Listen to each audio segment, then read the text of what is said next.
السلام علیکم ورحمۃ اللہ وبرکاتہ۔ ناظرین، ایوبی سلطنت کے بانی صلاح الدین ایوبی تھے، جن کے چچا شیر کوہ نے زنگی سلطان نور الدین زنگی کے سپہ سالار کی حیثیت سے 1169 میں مصر فتح کیا تھا۔ اس سلطنت کا نام شیر کوہ کے بھائی اور صلاح الدین کے والد نجم الدین ایوب کے نام پر ایوبی سلطنت پڑا۔ صلاح الدین نے مصر میں فاطمی سلطنت کا خاتمہ کیا اور 1174 میں نور الدین کے انتقال کے بعد دمشق پر قبضہ کر کے شام کو بھی اپنے قلمرو میں شامل کر لیا۔ صلاح الدین صلیبی جنگوں کے دوران 1187 میں جنگ حطین میں صلیبیوں کو عظیم شکست، فتح بیت المقدس اور اس کے نتیجے میں ہونے والی تیسری صلیبی جنگ میں فتح کے باعث دنیا بھر میں مشہور ہوئے۔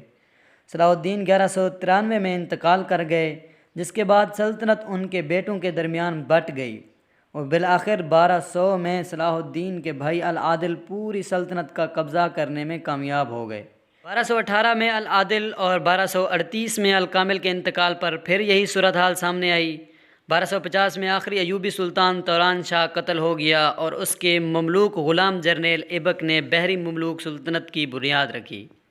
مصر ہاتھوں سے نکل جانے کے بعد ایوبیوں نے اگلے 80 سال تک شام میں مزاحمت جاری رکھی اور بالآخر 1334 میں شام بھی مکمل طور پر مملوکوں میں شامل ہو گیا۔ ناظرین، ہمارے اس واقعے کے بارے میں کومنٹ ضرور دیجیے گا اور چینل کو بھی ضرور سبسکرائب کیجیے گا۔ والسلام۔